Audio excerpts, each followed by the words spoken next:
Assalamualaikum warahmatullahi wabarakatuh. Sebelumnya perkenalkan kami dari kelompok 8 yang beranggotakan Anantia Putra NIM 04, Diah Ayu Firanti NIM 05, Azizi Rahmatul Wahidah NIM 020, Salma Ulil Hidayah NIM 038, dan Farhan Ardiansyah NIM 028. Pada video kali ini, kelompok kami akan mengisi salah satu tugas dari mata kuliah Teknologi Konservasi Sumber Daya Lahan, di mana kelompok kami akan membawakan sebuah berita tentang bencana alam tanah longsor yang terjadi di daerah Sukabumi. Berita ini bersumber dari BBC News Indonesia. Banjir yang terjadi pada daerah Sukabumi tersebut terjadi pada tanggal 31 Desember tahun 2018 pada pukul 17.30 menjelang maghrib. Awalnya tidak diprediksi akan adanya tanda-tanda tanah longsor. Namun memang daerah tersebut sudah sejak lama tidak layak untuk dihuni dan sangat rawan terjadi bencana tanah longsor. Warga setempat yang tinggal di sana sangat sulit diyakinkan untuk berpindah. Tercatat puluhan rumah di Desa Cimapak tertimbun oleh tanah. Sebanyak 15 warga ditemukan meninggal dunia, sementara 20 lainnya dinyatakan hilang, menurut Badan Penanggulangan Bencana Alam Daerah Kabupaten Sukabumi. Tidak layak untuk dihuni. Kepala Saksi Kedaruratan BPBD Kabupaten Sukabumi, Eka Widiaman, mengatakan bahwa Kecamatan Cisolok memang rawan banjir dan longsor. Tanah longsor terjadi di daerah tersebut setiap tahun sejak 2010. Dan memang yang terbesar pada tahun ini akhir 2018. Ungkapnya dalam jumpa pers di posko tanggapan darurat bencana di Kampung Cimpak Selasa, tanggal 1 Januari. Menurut Eka, berdasarkan pengamatan sementara, daerah tersebut sangat rentan terjadi pergerakan tanah dan tidak layak dihuni. Namun, sulit meyakinkan warga untuk pindah. Karena kawasan ini merupakan suatu prioritas kita untuk melakukan mitigasi bencana dari awal. Hanya memang penduduk sini punya adat yang berbeda dari penduduk yang ada di kota. Jadi mereka itu menempati tempat-tempat yang memang mendekati ke area pertanian. Mereka tidak pernah memikirkan kondisi bangunan yang ada. Begitu jelasnya. Komandan Korem 061 atau Surya Kencana dan Kolonel INF Muhammad Hasan yang juga hadir dalam jumpa pers menambahkan bahwa warga berladang dengan membuat tersaring di lereng bukit dengan dijadikan sebagai ladang dengan tanaman-tanaman yang singkat dan tidak mempunyai akar yang kuat. Itulah yang menjadi penyebab longsor, ujarnya. Penyebab terjadinya tanah longsor dapat disebabkan oleh beberapa hal, diantaranya yaitu 1. Tanah yang gembur. Tanah yang memiliki sifat gembur mempunyai karakter yang mudah sekali untuk bergeser atau terpisah dari partikel satu sama lain. Kekuatannya akan semakin menurun atau hilang apabila terkena terpaan air hujan secara terus-menerus. Yang kedua yaitu hujan lebat. Hujan lebat dapat menyebabkan tanah longsor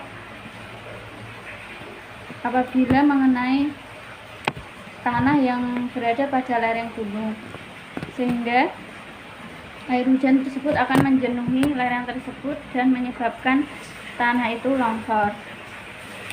Selain tanah gembur dan hujan lebat, ada juga penyebab tanah longsor yang lain, diantaranya yaitu gempa bumi, terus pengundulan hujan yang tidak disertai dengan reboisasi, dan masih banyak lagi. Baik, terima kasih. Masuk yang kedua adalah teknik konservasi, di mana yang pertama adalah pemetaan risiko longsor, yang dimana itu adalah merupakan identifikasi daerah rawan longsor melalui pemetaan risiko dan analisis topografi. Nah, perlu kita ketahui bahwasannya sebelum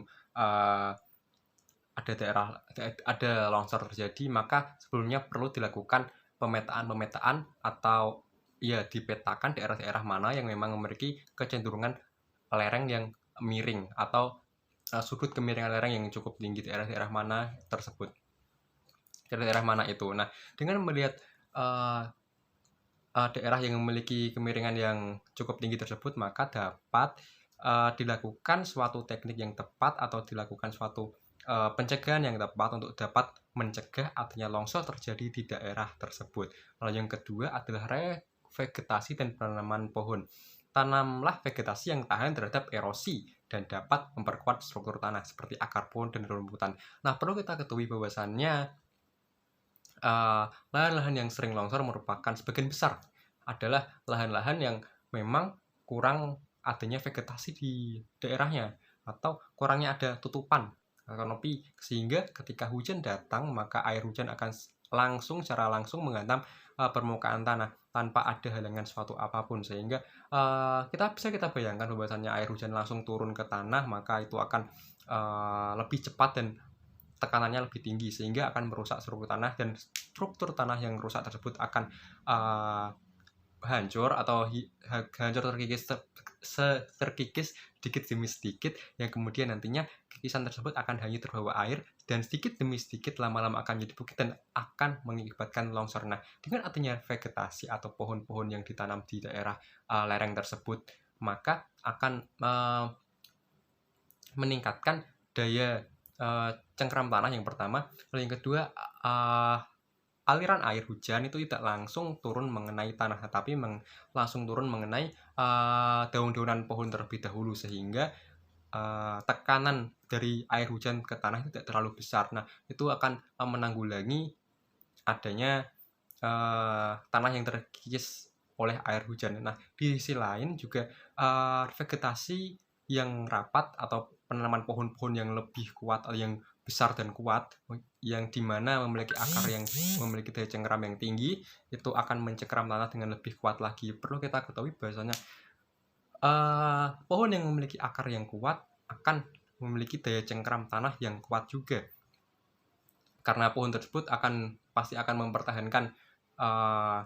mempertahankan ya tubuhnya begitu, sehingga tidak akan roboh. Nah, dan itu adalah dengan cara memperlebar dan memperkuat posisi tanahnya dan posisi akarnya untuk mencengkram tanah di daerah tersebut. Nah, ketika itu terjadi maka tanah longsor akan lebih minim terjadi, dan juga nantinya air-air yang ada dalam tanah juga akan diserap oleh pohon tersebut, sehingga mengurangi volume air dalam tanah dan membantu tanah untuk bisa tetap berada di posisi tersebut. Lalu masuk yang ketiga adalah pertanian konservasi. Perlu kita ketahui bahwa konservasi itu memang perlu dilakukan, di mana itu dapat berupa seperti tanaman penutup tanah, rotasi tanam, dan strip cropping untuk mengurangi erosi tanah. Kita perlu melakukan suatu sistem namanya rotasi tanaman, di mana kita tidak hanya menanam satu jenis tanaman saja, karena hal itu dapat kurang efektif, tetapi kita dapat merubah rotasi tanaman. Mungkin di musim ini kita tanam ini, di musim selanjutnya kita tanam tanaman yang lain, maka itu dapat meningkatkan kualitas tanah untuk ditanami suatu tanaman, sehingga akan menjaga kualitas tanah seperti itu. Mungkin selanjutnya akan dilanjutkan oleh rekan saya. Terima kasih. Terapkan sistem drainase yang efektif untuk mengurangi tekanan air lereng dan mencegah pembentukan longsor. Untuk mengurangi tekanan air di lereng dan mencegah terjadinya longsor, penerapan sistem drainase yang efektif adalah kunci utama. Langkah-langkah yang diperlukan mencakup pembuatan saluran drainase yang sesuai dengan kemiringan yang tepat untuk mengalirkan air, penanaman vegetasi penahan tanah guna mengurangi erosi, pembangunan retensi air seperti embung untuk mengendalikan air. Untuk yang nomor 5, teknik penahan tanah. Gunakan teknik penahan tanah seperti pagar hidup, bata beton, dan dinding penahan.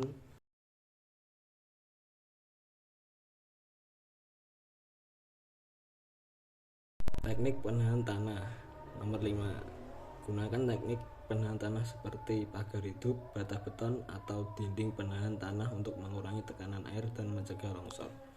Untuk mengatasi tekanan air dan mencegah longsor, penerapan teknik penahan tanah seperti pagar hidup, bata beton, atau dinding penahan tanah sangatlah efektif. Pagar hidup yang terdiri dari tanaman dengan akar yang kuat dapat menjaga stabilitas lereng sambil menyerap air hujan, mengurangi erosi tanah, dan menahan tekanan air. Lanjut untuk yang nomor 6, pengelolaan air hujan. Kembangkan sistem pengelolaan air hujan yang efektif untuk mengurangi volume air yang meresap ke dalam tanah secara tiba-tiba. Untuk mengurangi volume air yang secara tiba-tiba meresap ke dalam tanah, sistem pengelolaan air hujan sangat efektif dapat diterapkan dengan berbagai strategi. Pembangunan infrastruktur seperti kolam retensi membantu menampung sebagian besar air hujan, sementara lahan resapan seperti taman hujan menggunakan vegetasi untuk meresapkan air ke dalam tanah secara perlahan.